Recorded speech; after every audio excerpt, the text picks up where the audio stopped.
আজকে ট্রাইব্যুনাল 2-এ জুলাই 36 আন্দোলনের প্রথম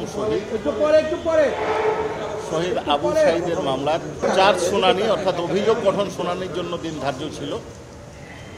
আজকে যে 30 জন আসামির বিরুদ্ধে ফরমাল চার্জ দাখিল হয়েছে তাদের মধ্যে 6 জন ট্রাইব্যুনালে উপস্থিত ছিল, বাকি 24 জন পলাতক। 4 জন স্টেট ডিফেন্স ট্রাইব্যুনাল ইতিপূর্বে দিয়েছিলেন, তারা উপস্থিত ছিলেন। 6 জন উপস্থিত আসামির পক্ষে লয়ার ছিলেন।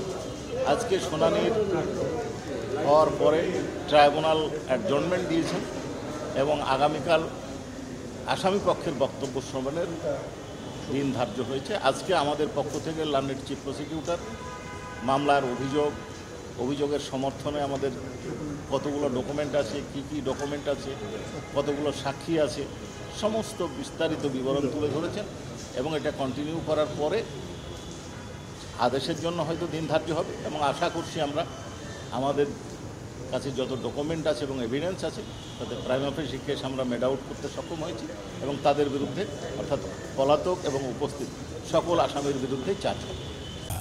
বাংলাদেশের শক্তিশালী thermic steel bar Famous Steel limited.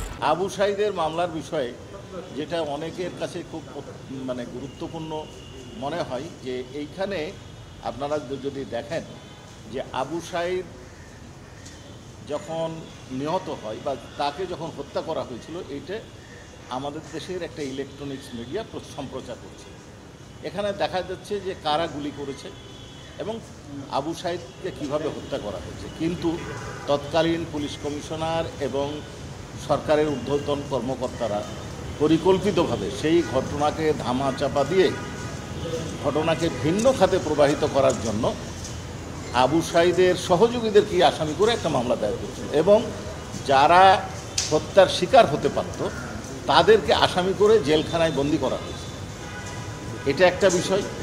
আর একটা গুরুত্বপূর্ণ বিষয় আমরা নিয়ে আসছি, সেটা হচ্ছে যে এই যে পোস্টমর্টম যিনি করেছিলেন তাকে উনি অরিজিনাল যখন পোস্টমর্টম রিপোর্ট করেন তখন সেটা গ্রহণ করেননি। তখন সরকারের তৎকালীন কর্তা ব্যক্তিদের নির্দেশে প্রভাবিত হয়ে বা নির্দেশিত হয়ে পুলিশ কমিশনারের পক্ষের লোকজন উপস্থিত ছিলেন, সাচিবের একজন চিকিৎসক উপস্থিত ছিলেন, আরও অনেকে তাকেই রিপোর্ট পরিবর্তনে বাধ্য করেছেন। তিনি দ্বিতীয়বার দিয়েছেন, সেটাও গ্রহণ করা হয়নি। তৃতীয়বার দিয়েছেন, সেটাও গ্রহণ করা হয়নি।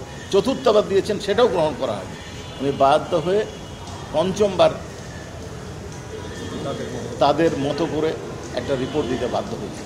সেই ডাক্তার সাহেবকে আমরা সাক্ষী করেছিলাম, যারা বাধ্য করেছিলেন তাদেরকেও আসামি করেছে এবং এই ডকুমেন্টগুলার কার্বন কপি ওনার কাছে সংরক্ষিত ছিল, সেগুলো আমাদের কাছে আছে। আর আশুলিয়ার মামলায় আজকে যেটা হয়েছে সেটা হচ্ছে পলাতক আসামিদের জন্য স্টেট ডিফেন্স নিয়োগ হয়ে আগামী 8 জন পলাতক আসামির জন্য 2 জন স্টেট ডিফেন্স নিয়োগ করা হবে।